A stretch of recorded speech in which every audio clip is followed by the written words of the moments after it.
Hello, I'm Patrick. I've spent the last 4 years of my life thinking over a plan for how to get revenge on my dad's former boss for all that he's done to our family. I was born into a family of a housewife and a handyman. So as you might have guessed, our family's never been rich in terms of money. But Mum always said she would never exchange our way of living for anything else because she was always sure that nobody would ever say that we weren't decent. And she was very proud of both me and my dad, who were always ready to give a hand to someone who was in need. He always said that I should be a good person, and that good things would happen to me. This huge tragedy happened to our family when I was 13. Back then, my dad had been working at a construction plant for several months already, and he was saying that after he finished everything and got paid, we could finally afford to go on a family vacation together, and that was really encouraging.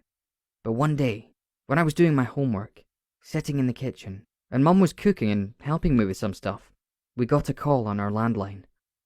It was a doctor from the local hospital, who said that an accident had happened right where my dad was working. The cable broke in an elevator shaft, and unfortunately, he got hurt badly. He died in the ambulance on his way to the hospital, from the internal injuries. Of course, we rushed to that hospital. It was horrible. Tears were constantly streaming down my mum's face, no matter whether she was driving our ancient car, or listening to what the doctor was telling her, or saying goodbye to her husband, when they finally let us see him. I thought that the whole world had cracked, and that there was nothing worse than that. During the whole funeral, and the wake thing, everybody kept coming up to me, to say their condolences, and to tell me that from now on, I was the main man for the family, and the only supporter and defender my mum had now.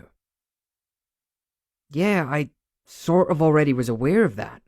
A few days later, I found my mum crying hard again. I tried to calm her down, saying that she had to let go of her grief. Because even the Reverend said that we shouldn't mourn for too long, to make it easier for Dad's soul to be able to leave and go wherever it was supposed to go. But Mum said that she was crying for another reason. She'd just found out that she was pregnant. It was kind of hard to react properly to this news, and not only for me, but for my mum also. On the one hand, we'd just buried my dad, and I personally felt that I wasn't allowed to be happy yet. But on the other hand, as some believers may also assume, it was as if Dad's soul was coming back again, in this baby, and it was kind of amazing. Of course, this also meant some extra spending for the family budget, which was extremely low, but as Mum said, this baby was a blessing from God, and will eventually handle everything. And then, we received a compensation check from the insurance company. Mum said that the sum of money that they sent was dramatically small. Of course, I was too young myself to understand anything. But as soon as Mum saw it, she got really angry, and she started accusing Dad's boss of being mean and greedy. By the way, he never called us or came to us to offer us any help or money, or at least to check how we were doing without a dad. Mum also said that she was sure the boss guy had a hand in what happened to my dad, having cheated with the insurance documents, and he was for sure neglecting security measures. Jesus, I've never seen my mum that furious before. I'm pretty sure that if Mum wasn't pregnant back then, or if I was a bit older, we would have sued that company, or my dad's former boss, or both. But when Mum calmed down a bit, she said that these companies usually have a bunch of lawyers who would have never allowed a simple pregnant woman with a kid to win a case against them. That's why we should just calm down and find the strength in our hearts to forgive them and move on. But then my brother was born, and he wasn't really physically healthy, and doctors said that stress was to blame for everything. Now I know that Mum was right, saying that being angry will never be helpful to anyone. But back then, I kept mulling this situation over and over in my head, and imagining how different our life would be if my dad was alive. And I just felt this hatred growing inside of me. I couldn't stop myself from sending curses to that boss's family, or blaming him in everything that he did to us. Of course, I found myself a part-time job, and then one more part-time job, and I tried to help Mum with a baby and everything. But every single spare minute I had been thinking about that boss. What would I tell him if we once meet? And how could I possibly revenge him? for the death of my father and the illness of my little brother.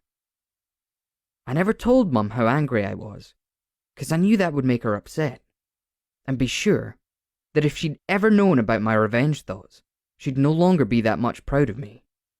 But for some strange reason, I assumed that it was my duty to make Dad's boss feel miserable. Anyway, 4 years have passed, and I'm a grown-up now, and I have a nice job at a go-kart track. I'm looking after those small cars just to make sure that everything's fine with them, and I race myself sometimes to clear my head, so to speak. My mum looks after my little brother. Doctors say that he's doing fine, and it's sort of my dream to show him someday what it's like to feel like a go-karter. And I've almost completely gotten rid of my obsession with the revenge and stuff, until one day, when I saw a painfully familiar person at where I worked. It was him, Dad's former boss, Mr. Allen. I know that I'd only seen him a couple of times when I accompanied my dad to work, and I only got a glimpse, but I was pretty sure that it was him. He was there with his beautiful family, a wife and 2 kids. And all of them were happily eating ice cream and having fun. And just as soon as I saw them, I felt this growing wave of anger overtake me again, from head to toe. I had lots of jobs to do, and I thought that maybe if I just didn't look at them anymore, I could calm down. But this didn't happen. I remembered everything.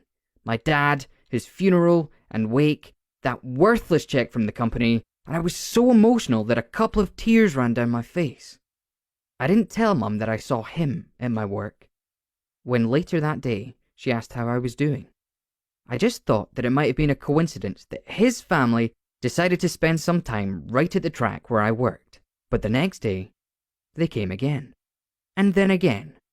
And I saw how his 2 kids were passionate about the kart cars. And about a week later, I'd found out that he had bought his own kart, which actually meant that I was now supposed to look after it. Of course, his has nothing to do with the cars that we were renting at the go-kart track. It was way more professional and, let's say, upgraded.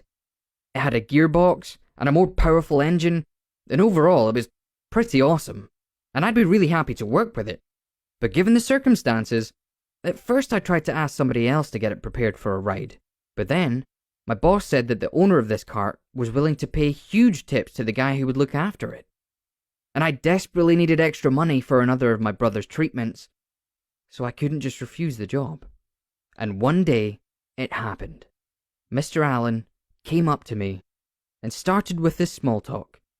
He just made himself comfortable, sitting next to the place where I was working on his kart.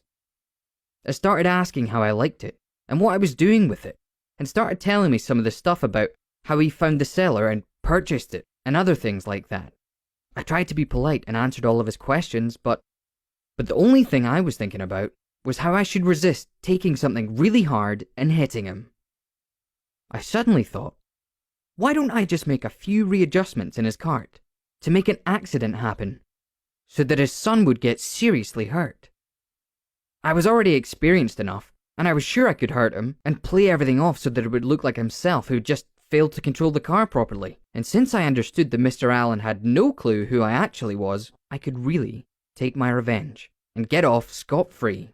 Then, at some point, I assumed that his kids were probably way too young to ride this thing, and he surprised me by saying that he was going to be the driver this time.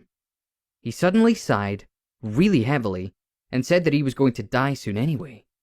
I guess I looked really stunned, because he immediately laughed and said that 2 years ago, he'd been diagnosed with cancer, and after harsh treatment and remission, recently he found that it was back, but this time he decided not to fight it, and instead to let his children remember him as a funny dad who rides a go-kart right along with them.